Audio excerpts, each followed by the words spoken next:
Good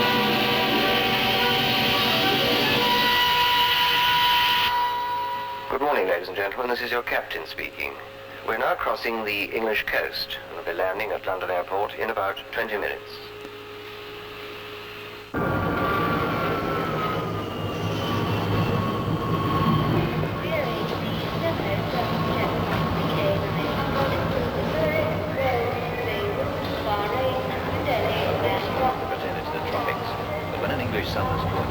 Excuse me, sir. The flight you're asking about is due in 20 minutes. Thank you much indeed. I like being a courier, but sometimes I wish it could be anywhere else but here. Good heavens, what for? It's a courier's paradise, small country. Yes, that's what everyone says. It makes you feel you want to be able to show visitors everything in a short time.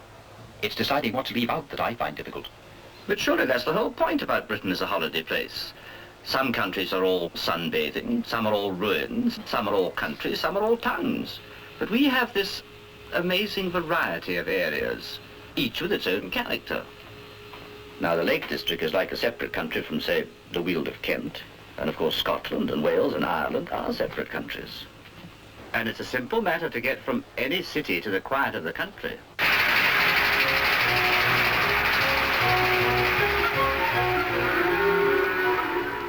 I think the country's the noisiest place. There's far more peace and quiet in London, if you know where to look for it. It may be a great capital, but you can't go far without coming to a park.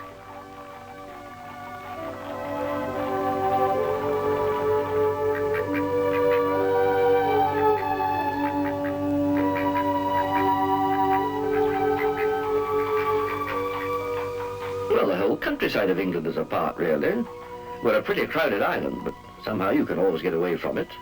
Maybe it's just because we have over 50 million people and 97,000 square miles that we preserve the rural bits so carefully. Are you going to use that word heritage? Why not? It means something inherited, and we have inherited the most man-made, subtle and comfortable landscape in the world. After all, it took 1,000 years to make. And every village harmonizes because it was built with local material. Yes, and anything not locals had plenty of time to get acclimatized.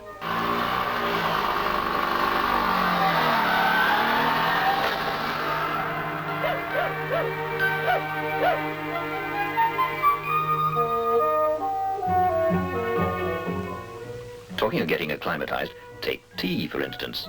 Hard to imagine England without tea, but it only got here in the 18th century, and now it's one of our rituals. The greatest ritual of all is the spring. That to a countryman at any rate. When I take people round in the summer, I always think to myself, but you should have seen it in the spring.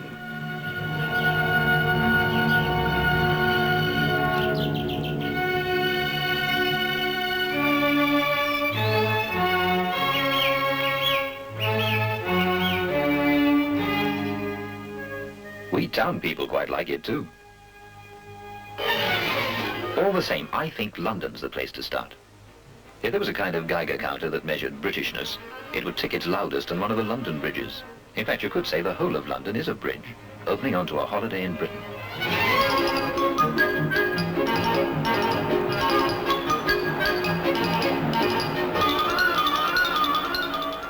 You know what Dr. Johnson said?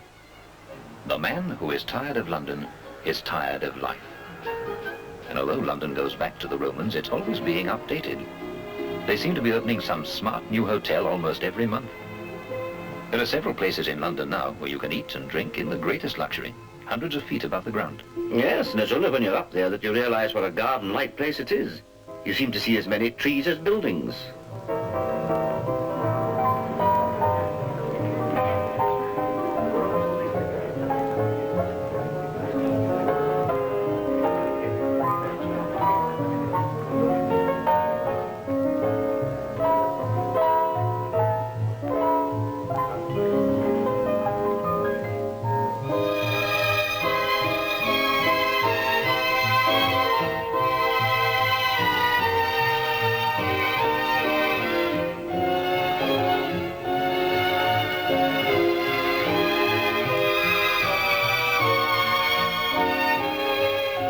Until this century, London grew outwards, not upwards. And it's the bits from all these other centuries that are the real London for me. I like the idea of the old warrior Nelson looking down on Trafalgar Square onto a world made safe for pigeons and children and fountains. And like most people, I'm always drawn in the end to the river. And that's the oldest inhabitant of all. As Wordsworth said, the river glideth at his own sweet will. Yes, it glideth past a lot of present-day buildings now. But there's still a tower. Where once the king could have his own sweet will, often to cut people's heads off.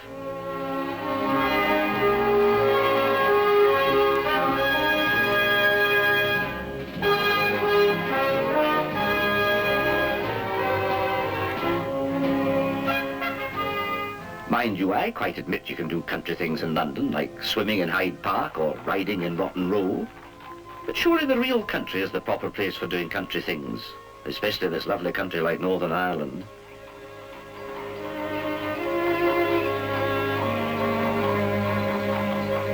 I must have a go on one of these pony treks they have up in the mountains of Mourne.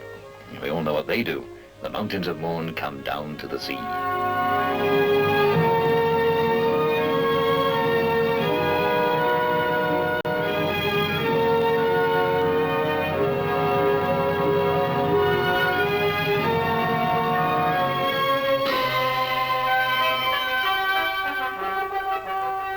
Of course, it can be rugged as well as gentle.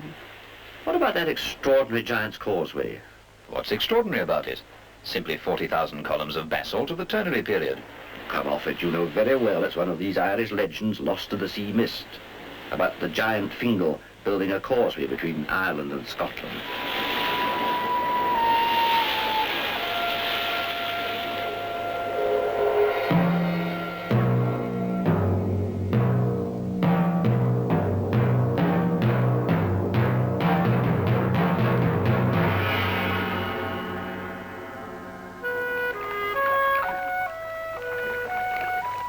My favourite bit of sea's a bit short on giants, but it's nearer home. It's at Brighton, London by the sea, an hour in the train. I love Brighton Pier. Maybe it's because England's so small that we built all those piers as extra bits out into the sea.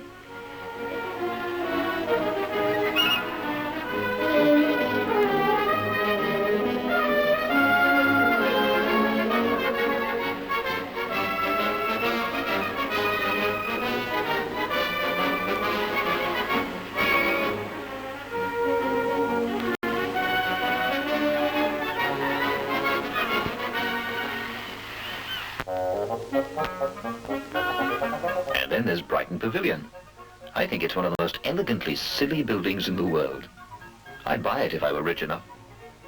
Come to think of it, you can buy something just as quaint and old, if somewhat smaller, in that antique shop district of Brighton, the Lanes. It's the only town I know with an actual antiques district. I prefer to do my antique hunting in obscure country villages, but if it's got to be in a town, I admit you couldn't do better than in the Lanes.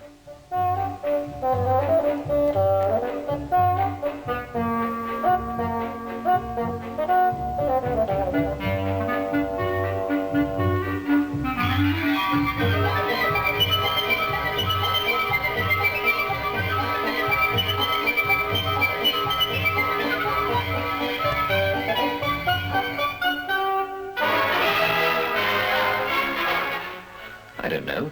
You'd have to find some pretty obscure villages to beat the London street market for a mixture of rubbish and treasure, not to mention teeming human life. Yes, it's almost like a permanent country fair. London has marvellous shops, but there's still room for personal commerce. You mean haggling?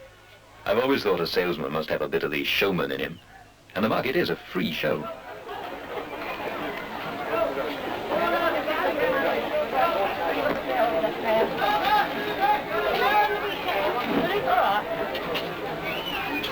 But when it comes to professional shows, there's no place like London. The curtain's rising on something new all the time.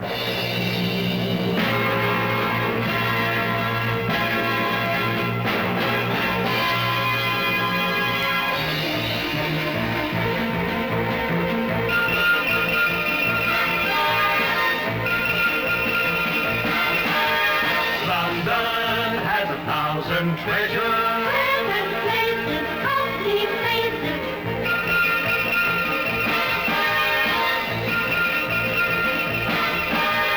London has 1,000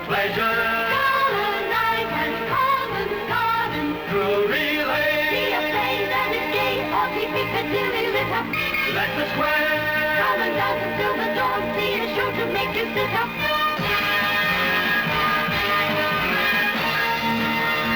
Our exciting time.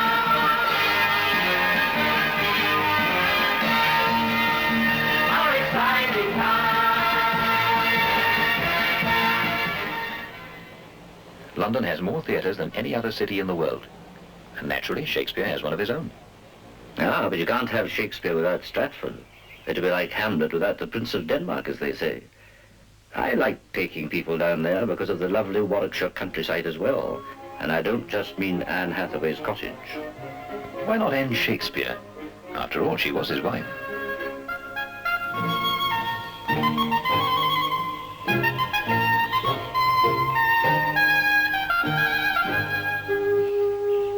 Well, it's a small town, but it produced the greatest poet of all.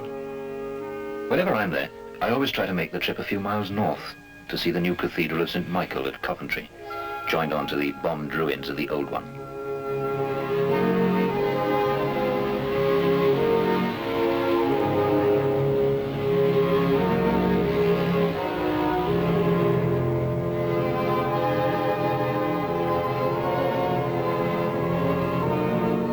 Now, that would be a courier's dream.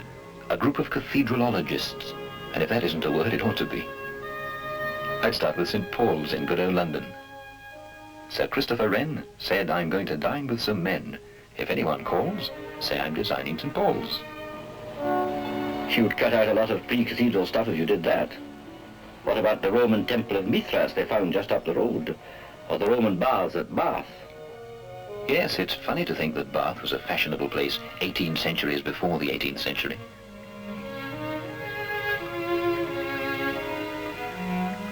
I think to appreciate the full scale of what the Romans did, you have to see their great roads and walls out in the country.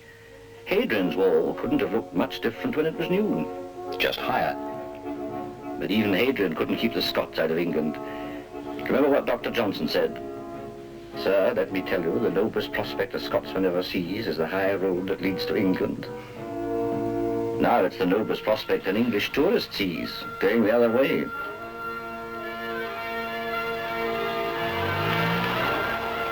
I always make a beeline for Glen Eagles myself. I feel I'm playing golf on the home ground, so to speak. I hand it to the Scots for inventing the royal and ancient game. The royal and ancient is at St. Andrews. But never mind about golf. It's the mountains that make Scotland. That's the wonderful thing about mountains in a land. They keep all the noise out. There can be great cities near, but there are bound to be pockets of perfect peace among mountains. Yes, peaceful. Funny how there's nothing more peaceful than a landscape full of memories of old battles. Castles like that one on Loch Alsh have seen some pretty unpeaceful times.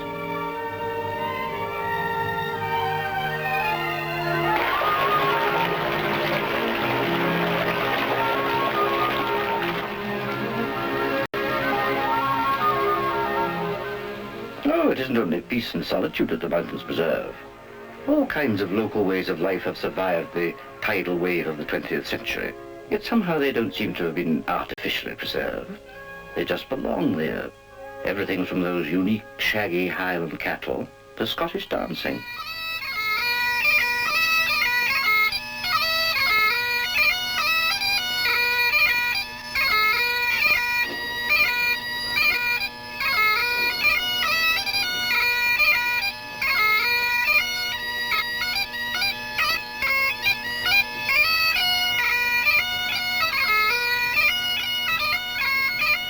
And it's not only their dancing that has kept its character.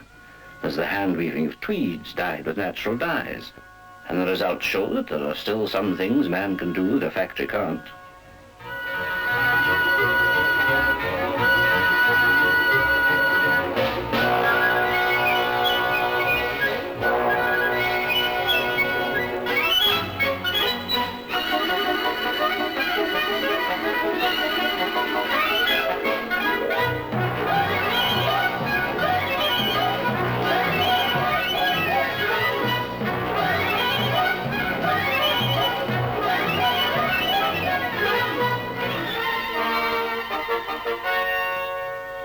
It's anyone's guess how many people come to Scotland for the solitude and how many for the society. I'm English to the marrow myself, but I can quite understand why Edinburgh is such a magnet. In fact, it's one of my favourite cities. It really is in a class by itself with that marvellous drama of its skyline and the castle. The whole place is like a permanent stage set, an obvious setting for an international festival.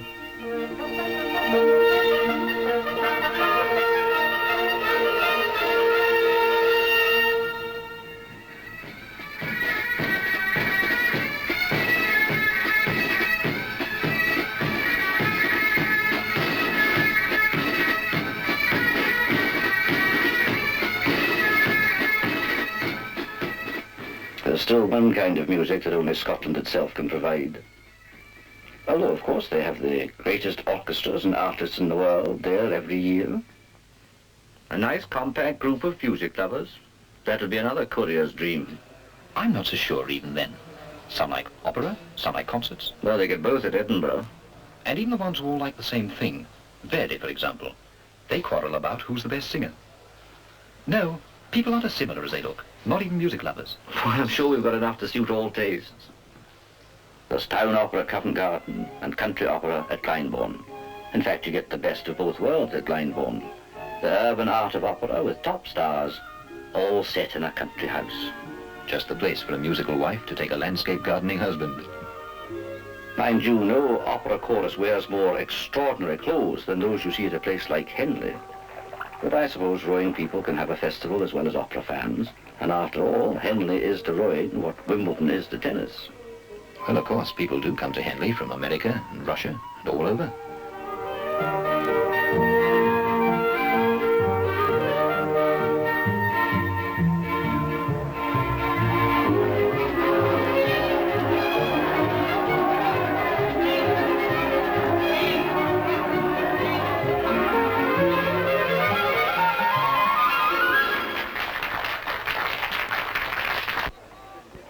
But for my money, the greatest English open-air festival of them all is the Derby.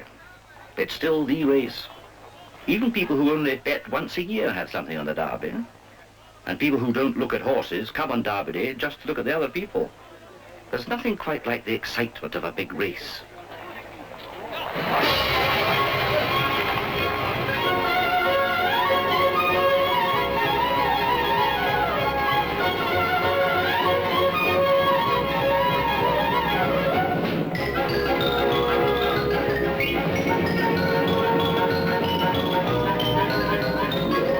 I prefer cricket. It lasts longer. I know there are misguided people who think that international cricket is an elaborate way of doing nothing for 5 whole days. They ought to have heard the calypsos on the last day of the West Indies match.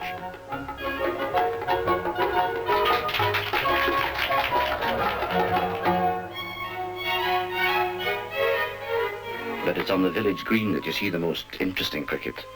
As a matter of fact, I prefer it on a strange village green. You're just passing through, you glimpse these white flannel figures, you stop the car, you watch them dreamily the whole afternoon, and suddenly it's evening and you're drinking with them in the pub. Yes, you might still be there the next morning. Staying in pubs is a good way to see England, and not very expensive either. If you plotted a graph from the simple village pub right up to the grandest hotels, the greater part of it would be through places where you can get not only a drink, but very good English food as well.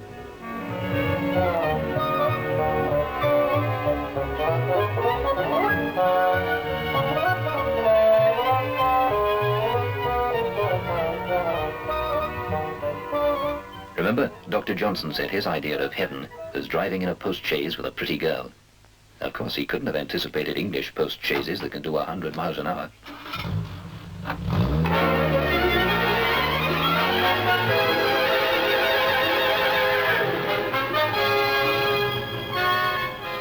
I know the new motorways weren't built just so that people could race up them in sports cars. Arteries of commerce, speed the trucks and all that. All the same, they do bring the countryside within much easier reach. And of course it works both ways. The more people use the motorways, the more room there is when you get on the little side roads.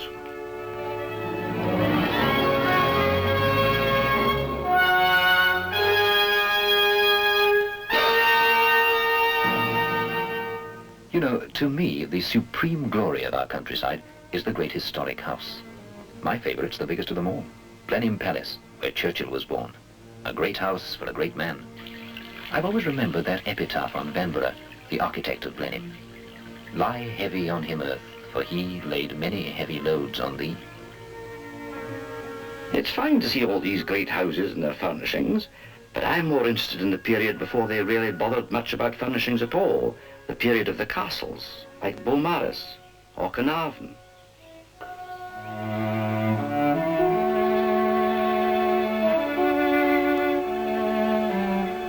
I'd start my tour in Wales, or maybe just at the edge of Wales, at Tintern. Tintern's an abbey, not a castle. Yes, I know it is, but it's like a castle in one respect. The barons and the monks both knew a good location when they saw one, although the castle sought domination and the abbey sought peace. And you can still sense it in the ruins.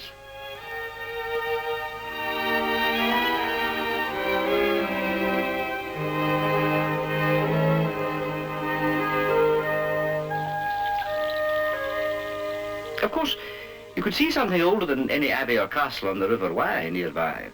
They still use coracles made with skins, as in the days of the ancient Britons. Let's admit it. The modern Britons have a fondness for anything over 100 years old. We're kind to old trains the way we're kind to old horses. Even though our main lines have all been dieselized or electrified, we still preserve things like the old rack and pinion railway that goes up Snowdon.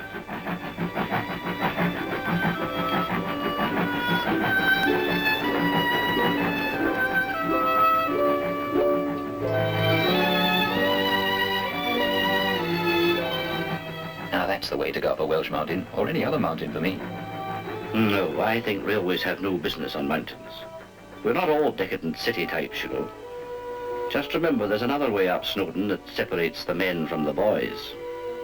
The men who climbed Everest trained on it.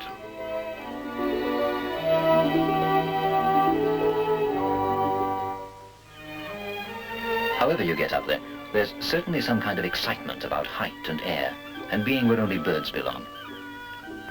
You know, I've often wondered if that isn't part of the exhilaration of a modern holiday, the flying. You start the whole thing in the air.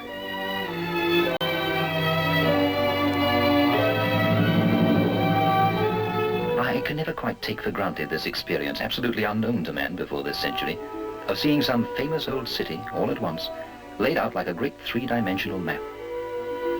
What a wonderful first impression it gives of a place like London. Ah, but it's only when you come down to earth that you see what variety our visitors can enjoy.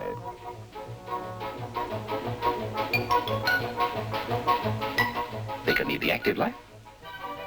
Or the contemplative life. They can see capers in Scotland. And capers in Wales. Games where you swear. And games where you wouldn't dare. Traditions that go on without stopping. Or just shopping.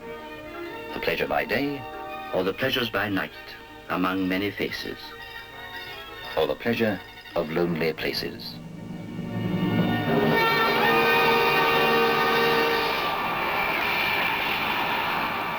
Announcing the arrival of flight B.A.510 from New York.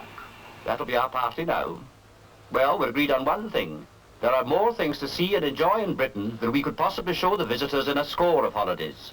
There's as many things for them to see and do here as there are kinds of people. Well now, let's go out and welcome our visitors.